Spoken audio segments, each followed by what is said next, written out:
नाग देवता का पूजन।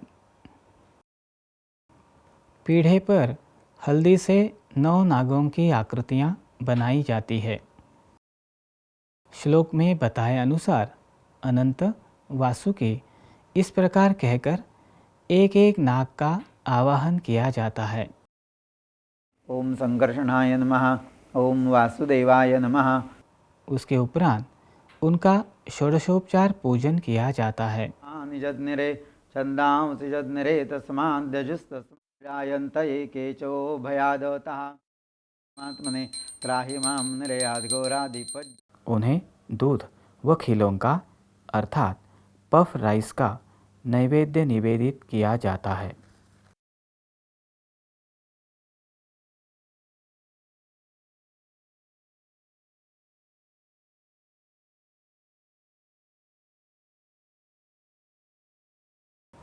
नाग पंचमी के दिन संबंधित देवताजन्य इच्छा तरंगे भूमि की ओर आकृष्ट होती है। इस कारण वायुमंडल में नाग देवताजन्य तत्व अधिक मात्रा में होता है। इस दिन भूमि के निकट इच्छाजन्य देवता स्वरूप तरंगों का घनीकरण अधिक मात्रा में होता है। कुछ स्थानों पर हल्दी के स्थान पर रक्त चंदन से 9 नागों की आकृतियाँ बनाई जाती है। रक्त चंदन में नाग के समान अधिक शीतलता होती है। नाग का वास्तव्य बमीठे में अर्थात एंट हिल में होता है। कुछ लोग बमीठे का पूजन भी करते हैं। आइए देखते हैं बमीठे का सूक्ष्म चित्र।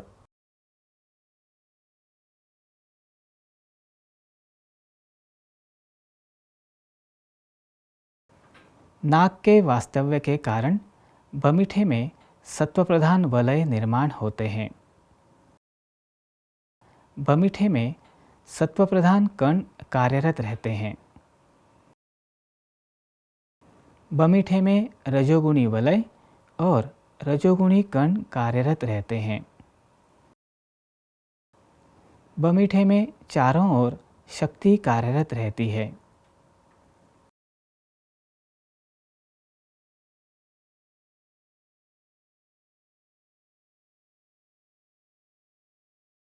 एक कपड़े सिलना, भूमि खोदना अथवा भूमि पर हल चलाना ये कृतियाँ नहीं करनी चाहिए।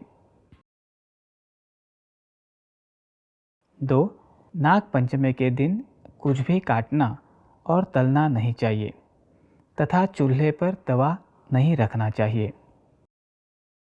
आइए देखते हैं इस संदर्भ में ज्ञान पर आधारित एक सूक्ष्म चित्र।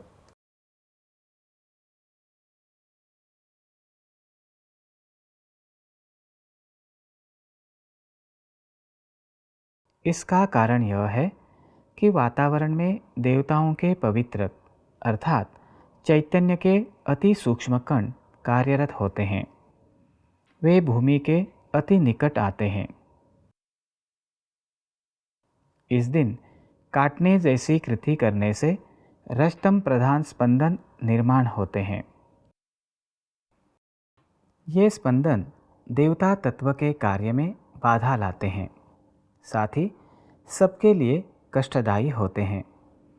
इनका वातावरण पर भी परिणाम होता है।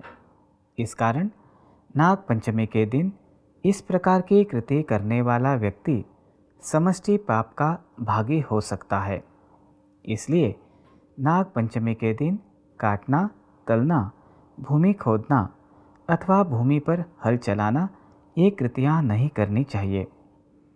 यहाँ किसी के मन में यह विचार आने की संभावना है कि क्या अन्य दिनों पर भी काटने अथवा तलने जैसी कृति करने से पाप लगता है?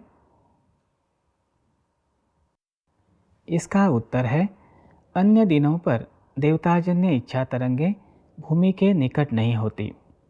इस कारण काटने अथवा तलने की कृति करने से समष्टि पाप लगने की मात्रा अल्प होती है।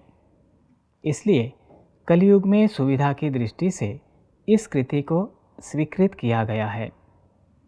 प्राचीन काल में कंदमूली अर्थात रूट्स भूंजकर अथवा उबालकर खाते थे।